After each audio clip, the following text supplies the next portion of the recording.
నాణ్యానికి ఇటువైపున version కూడా వినిపించే కార్యక్రమం చేస్తా ఉన్నాం.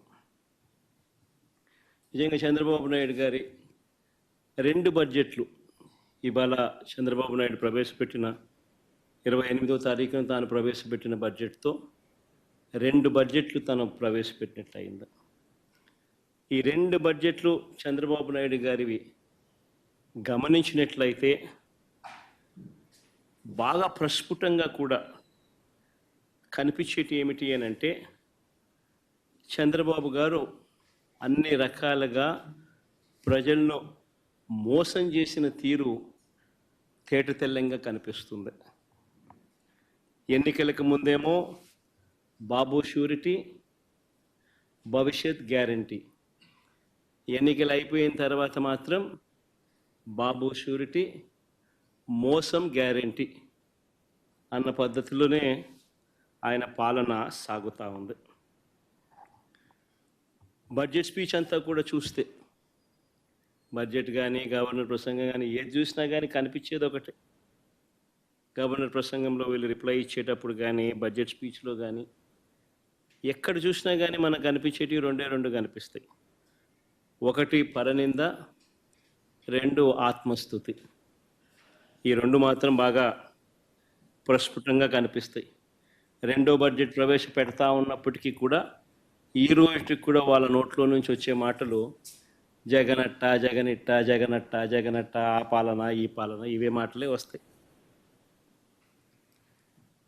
కానీ ఎన్నికలప్పుడు వాళ్ళు ఇచ్చిన మాటల విషయం ఏమిటి, ఎన్నికలప్పుడు వాళ్ళు ఇచ్చిన హామీల విషయానికి ఏమిటి, వాటికి సంబంధించి ఏం చెప్తున్నారు, ఆ సూపర్ 6, ఆ సూపర్ 7 విషయాలు ఏమిటి, ఆ మేనిఫెస్టోలో మీరు 143 హామీలను ఇచ్చారు, ఆ 143 హామీల పరిస్థితి ఏమిటి అని చెప్పి అడిగితే మాత్రం వాళ్ళ నోట్లలో నుంచి ఏ ఒక్కరి నోట్ల నుంచి కూడా సమాధానాలు కూడా సరిగ్గా రావు. ఏది చెప్పినా అబద్ధం, ఏది చెప్పినా మోసం. ఎన్నికలప్పుడేమో సూపర్ 6 అన్నారు, సూపర్ 7 అన్నారు, ఏకంగా ఒక మేనిఫెస్టో రిలీజ్ చేశారు. ఆయన దత్తపుత్రుడు ఇద్దరు కలిసి రకరకాల పద్ధతుల్లో పోజులు ఇస్తూ జగన్ చెప్పిన దానికన్నా ఎక్కువ చేస్తున్నాము అని చెబుతూ ఇంటింటికి బాండ్లు కూడా ఇచ్చారు. బాండ్లతో పాటు కరపత్రాలు కూడా ప్రచురించారు. ఇవన్నీ కూడా ప్రతి ఇంటికి కూడా పంచడం జరిగింది. అధికారంలోకి వచ్చిన తర్వాత 2వ బడ్జెట్ ఈరోజు ప్రవేశపెట్టారు. మొదటి ఏడాది అయితే టోటల్గా కేటాయింపులు చూస్తేనే అరకొర, అది కూడా బడ్జెట్ వరకే.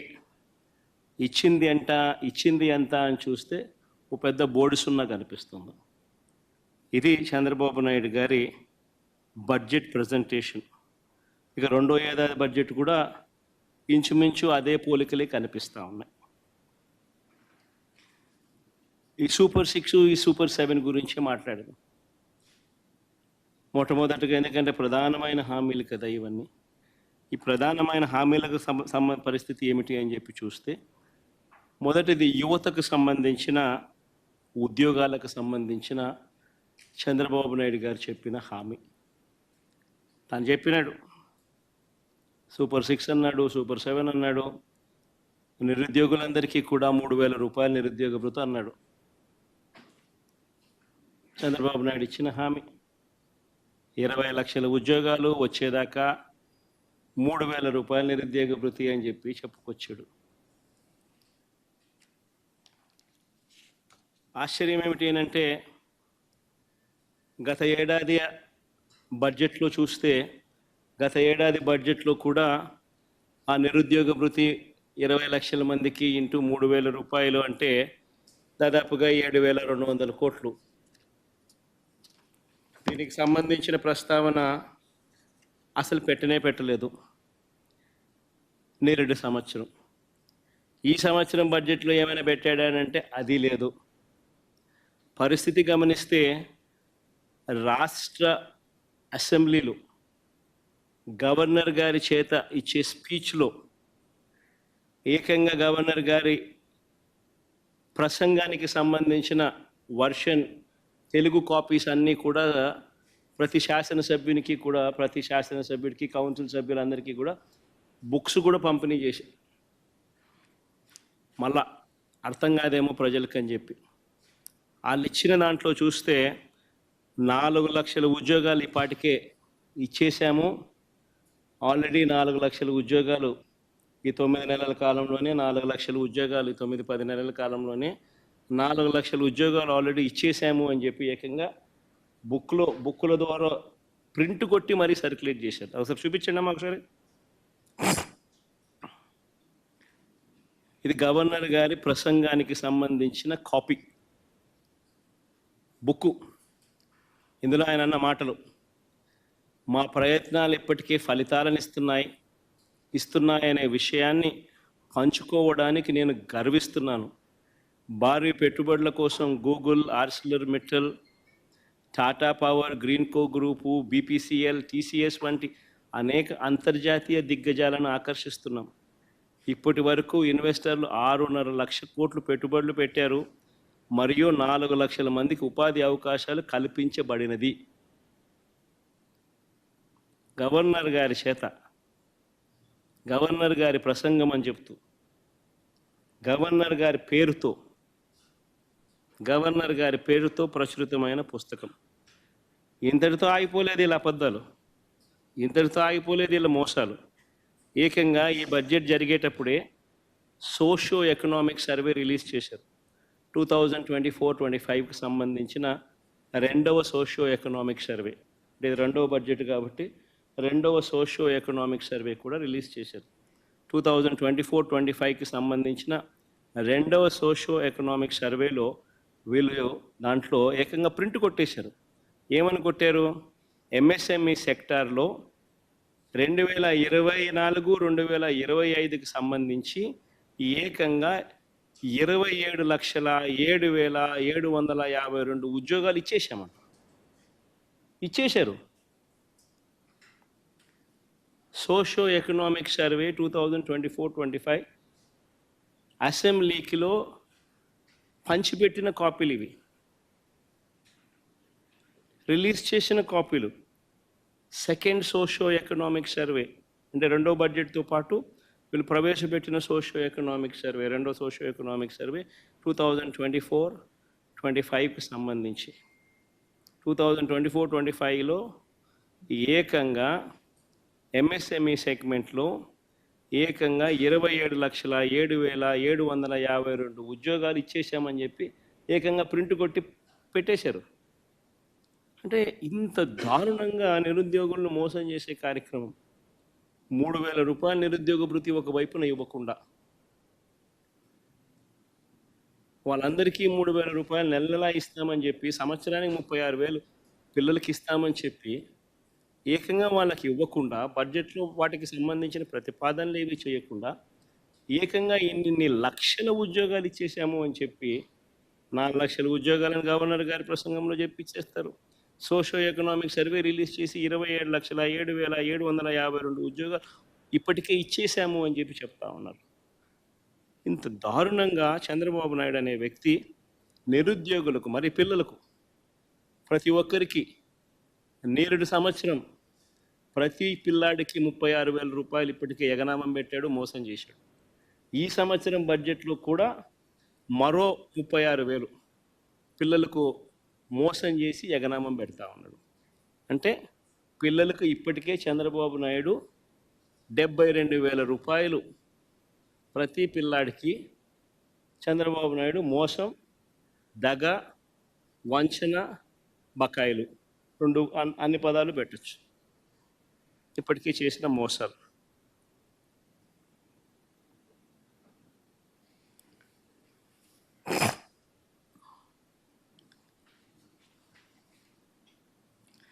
ఈరోజు పరిస్థితి ఏమిటి అని చెప్పి చూస్తే నిరుద్యోగ వృత్తి లేదు, అటు ఉద్యోగము లేదు.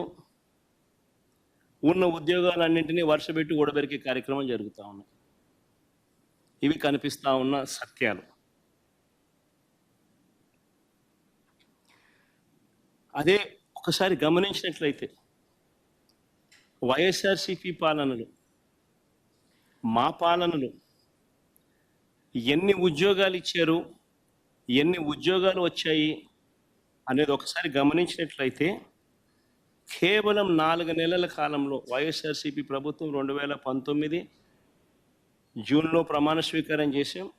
అక్టోబర్ కల్లా గాంధీ జయంతి కల్లా ఏకంగా 1,30,000 ఉద్యోగాలు గ్రామ వార్డు సచివాలయాలలో మన పిల్లలు పనిచేస్తూ కనిపించేట్టుగా చేశాం.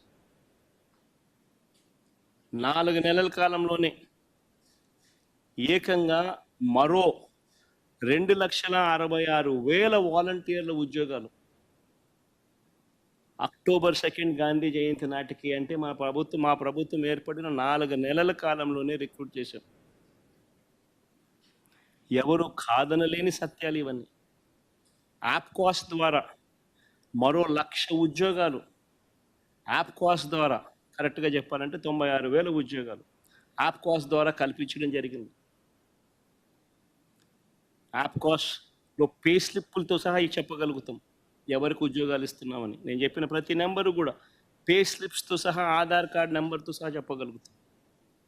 గ్రామ సచివాలయాల్లో పనిచేస్తా ఉన్న పిల్లలైతేనేమి 1,30,000 పైచిలుకు పిల్లలైతేనేమి, 2,66,000 వాలంటీర్లు అయితేనేమి, యాప్కాస్లో పనిచేస్తూ ఉన్న 96,000 మంది పిల్లలైతేనేమి, ఆర్టీసీ విలీనం ద్వారా 58,000 మంది ఆర్టీసీ ఎంప్లాయీస్కి రెగ్యులరైజ్ చేస్తూ వాళ్ళందరికీ తోడుగా ఉండే కార్యక్రమం అయితేనేమి,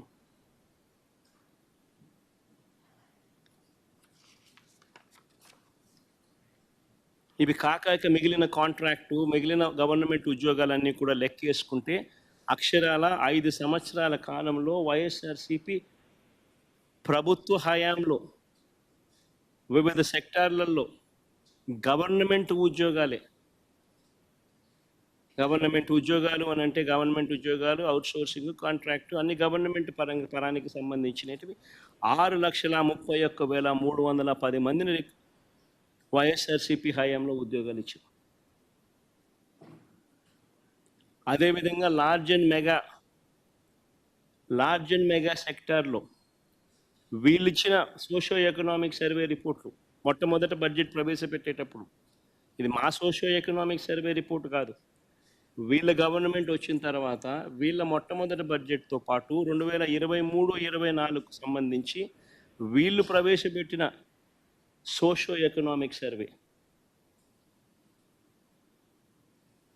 మేము చేసినది కాదు సోషో ఎకనామిక్ సర్వే, వీళ్ళు ప్రవేశపెట్టిన సోషో ఎకనామిక్ సర్వే. వీళ్ళ ప్రకారమే లార్జ్ అండ్ మెగా ఇండస్ట్రీస్లో 1,02,000 ఉద్యోగాలు ఇవ్వడం జరిగింది. ఎంఎస్ఎంఈ సెక్టార్లో ఈ వైఎస్ఆర్సీపీ హయాంలో 2019 నుంచి 2024 మధ్యలో ఏకంగా 32,79,970 ఉద్యోగాలు ఇచ్చారు. 32,79,770 ఉద్యోగాలు ఎంఎస్ఎంఈ సెక్టార్లో ఆ 5 సంవత్సరాల్లో ఇవ్వడం జరిగింది. మొత్తంగా వైఎస్ఆర్సీపీ 5 సంవత్సరాల పాలనలో అటు గవర్నమెంట్ ఉద్యోగాలు అయితేనేమి, లార్జ్ అండ్ మెగా ఇండస్ట్రీస్లో అయితేనేమి, ఎంఎస్ఎంఈ సెక్టార్స్లో అయితేనేమి, మొత్తానికి ఆ 5 సంవత్సరాలలో 40 లక్షల పైచిలకు ఉద్యోగాలు ఇచ్చినట్టుగా ఆధార్ కార్డ్ నెంబర్లతో సహా చెప్పగలిగే పరిస్థితిలో ఉంది. సోషో ఎకనామిక్ సర్వేలో నేను చూపించే సోషో ఎకనామిక్ సర్వే మా ప్రభుత్వంలో మేం చేసినది కాదు. చంద్రబాబు నాయుడు అధికారంలోకి వచ్చినాక తాను మొట్టమొదటి బడ్జెట్ ప్రవేశపెట్టేటప్పుడు తాను రిలీజ్ చేసిన సోషో ఎకనామిక్ సర్వే, తన హయాంలో రిలీజ్ చేసిన సోషో ఎకనామిక్ సర్వే.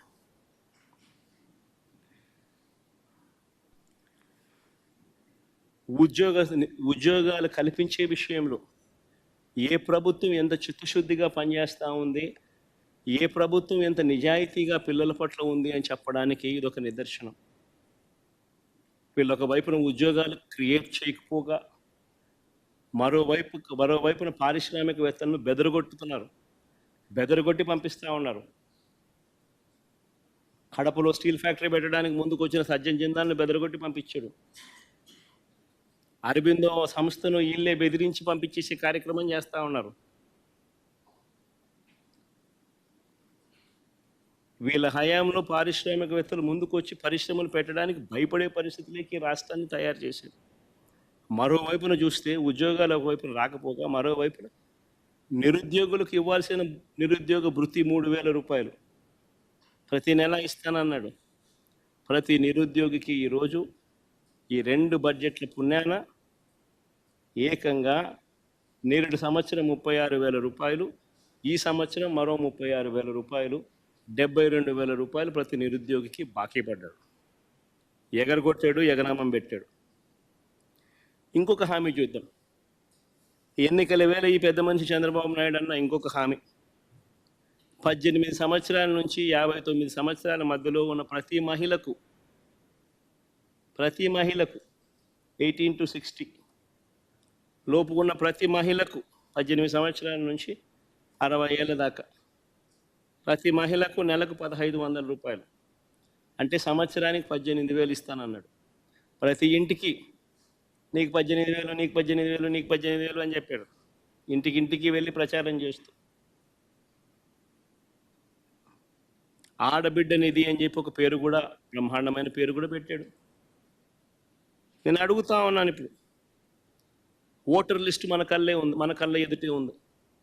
మొన్ననే ఓటింగ్ అయిపోయింది. 2,07,00,000 మంది మహిళా ఓటర్లు ఓటు వేశారు అని చెప్పి మన కళ్ళ ఎదుటే కనిపిస్తూ ఉంది. ఆధార్ కార్డ్ నెంబర్లతో సహా డీటెయిల్స్ అన్నీ మన కళ్ళ ఎదుటే కనిపిస్తూ ఉన్నాయి. ఓటర్ లిస్టులు ఎలాగూ ఉన్నాయి. వీళ్ళంతా 18 సంవత్సరాలు నిండిన వయసు వాళ్ళే, అందుకనే వీళ్ళంతా ఓటర్లు అయ్యారు.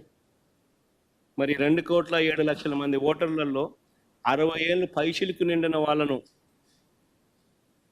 తీసేస్తే 1,80,00,000